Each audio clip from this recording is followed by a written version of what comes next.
What's up, guys? Happy New Year. Happy new decade, for that matter. I know I'm a little late on this one, but been really busy. Still working on the truck, even though I haven't made very many videos about it, or haven't made any videos recently, just because it's been the same old, just putting on filler, taking it off, putting on filler, leveling it out. Didn't want to do a video on that because it's so repetitive, and I already covered it in, I think, the last video. Yeah, so just getting all the panels straight. The other side, I'll show you guys here in a minute where I've been and what I've been up to. This is kind of a year-end wrap-up, and then what plans are moving forward. My buddy Harley that works at the body parts store, he suggested I do one. I said, Harley, that's a good idea. So here it is. All right, so the truck is still coming along. I've already stripped the passenger door here, and then I'm getting the bedside all leveled out on the other side, and then that's gonna be the end of filler work for me, and I'm really excited about that because then I don't have to deal with all the filler dust landing everywhere. Then we'll move on to filler primer, and that'll go pretty quick, and then we'll wet sand that filler primer, and then we're looking at base coat. So excited. There will be more videos on the truck. It's so time consuming with the filler work that it seems like not much has got done, even though I've been working out here pretty hard on it. All in all, I'd say it was a pretty good decade for me, going from back in 2009, 10 years ago, 2009 into 2010. I was living in a crappy little one-bedroom apartment in college for media production, living off ramen, about as poor as I could be. No tools, no garage. I needed a garage. The car I was driving at the time was a 96 Audi A4 Quattro, which any of you Audi, BMW, or Audi, Volkswagen guys know that, yeah, mechanically they're good cars, but electronically, I was always chasing something. That thing always needed attention, and I'd be laying out in the parking lot with ice and snow and trying to fix my car, getting in trouble with the landlord saying I can't be working on cars out in the parking lot. I'll tell you about one time in that car, I was driving down the road, and I can't remember what broke, if it was tie rod or what it was, but something broke in the front end, and both tires just went like that, like just outward. That was exciting when that happened. Being it was a Quattro, it ripped the CV shafts and everything out, and that was fun putting all that back together. But at the time, that was the only like nice-ish car I could find that was a 5-speed, so that's what I went with. But yeah, I was in college for media production, and then fast forward 10 years, I'm a professional media producer now at the job that I work at. Just I'm not used to being in front of the camera. I'm in charge of all the stuff behind the camera. That's generally where I feel more comfortable. So this whole YouTube thing has been quite a shift of getting from behind the camera and in front of it. And so far, I've had a blast. The whole YouTube channel thing has been awesome. I've really enjoyed it. But yeah, the whole goal was to get a garage and get some projects, and I'd say mission accomplished. Looking forward to the next 10 years. Maybe the Mustang will actually get done within that time frame. I'd say what was about 4 years ago now, I taught myself how to weld, and that just opened up a whole world of just possibilities and stuff that I could build, and the welding thing was awesome. It really changed the game for me in a way that I really enjoyed, because I went from bolt-on stuff, tinkering, to actually fabricating, and that has been the most rewarding, most enjoyable part of working on projects that I've experienced. So plans for the truck, as far as what color I'm going to paint it, I still haven't decided. I know I've said that a bunch of times, but my mind changes all the time. But I keep kind of leaning back on the Wimbledon white and Rangoon red two-tone. I'm not a red guy. I'm not crazy about red, but it's more of an orangey reddish kind of thing. It fits the era really well. I really like it. I got turned on to it by that tailgate back there that I ended up scoring for this truck, and it's the Rangoon red.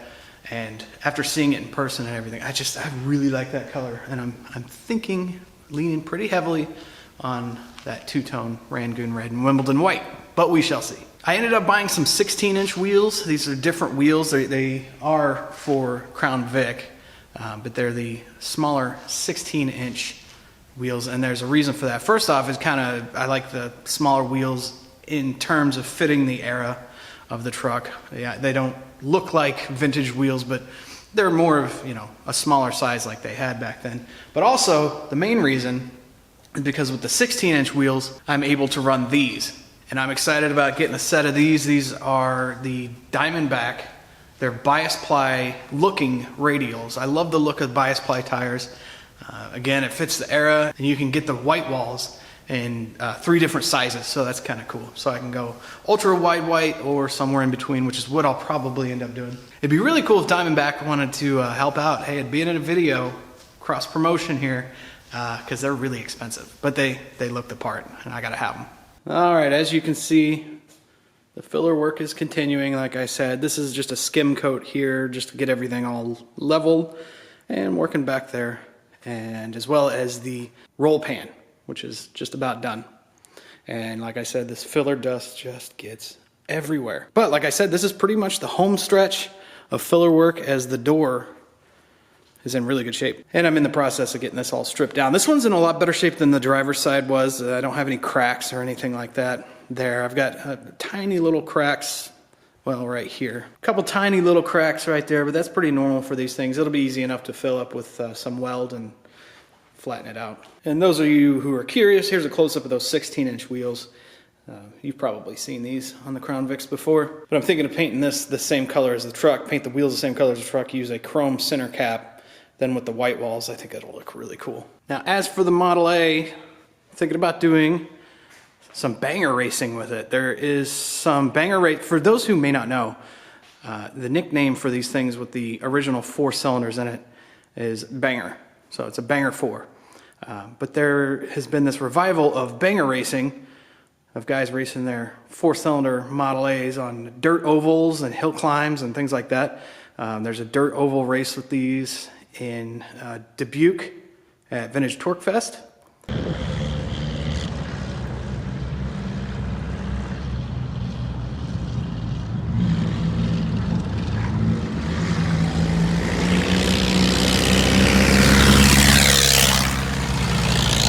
Then there's a hill climb in northern Iowa, which surprises me. I did not know they discovered a hill in Iowa, which is fascinating to me. But it'd be fun to take part in that, enjoy this thing as a proper Model A, take part in those races. I can just picture right now, like, you know, with the artwork, the big number on there, and then let's say like River City Rambler or something on there. That'd be really cool.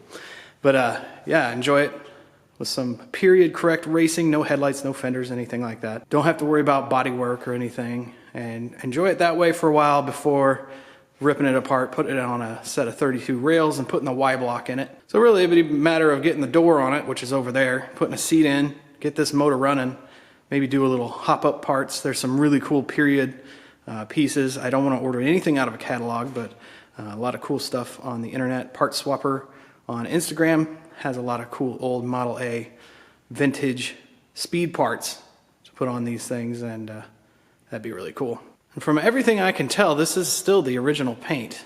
It just doesn't look like it's ever been repainted or worked over or anything.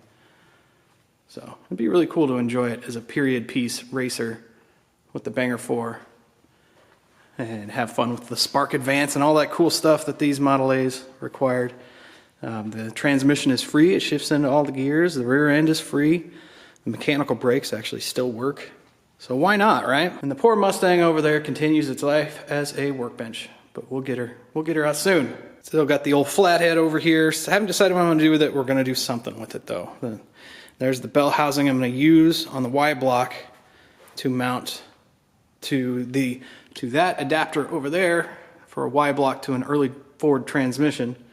And this is the 3-speed manual with overdrive that I want to put behind the Y block. You most likely saw that in the last video, but for those who are new, who may not have, there you go. So that's the plan for the Model A, was kind of going for, you know, banger racer, enjoy it as a proper Model A for a while before I put it on a set of 32 rails and drop the Y block in. I think it'd be really cool for the channel too, to be able to do some racing and have some videos of Model A banger racing and period racing and hill climbs and things like that. Leave a thumbs up or a comment if that's something you want to see. Get into some of that period Model A racing. I want to wish you guys a happy new year, a happy new decade. Really appreciate having you guys here. This has been a lot of fun to watch this channel grow. It's a cool little community we built, in the comments and get to see your guys' comments and seeing the guys that have been here since the beginning and their comments and stuff like that. And to all the new guys, welcome. I hope you enjoy what we have going on here. All right, guys, that's gonna do it for this one. Thank you so much. I appreciate it. Thumbs up if you like the video. Thumbs down if you don't. Either way, it helps me out.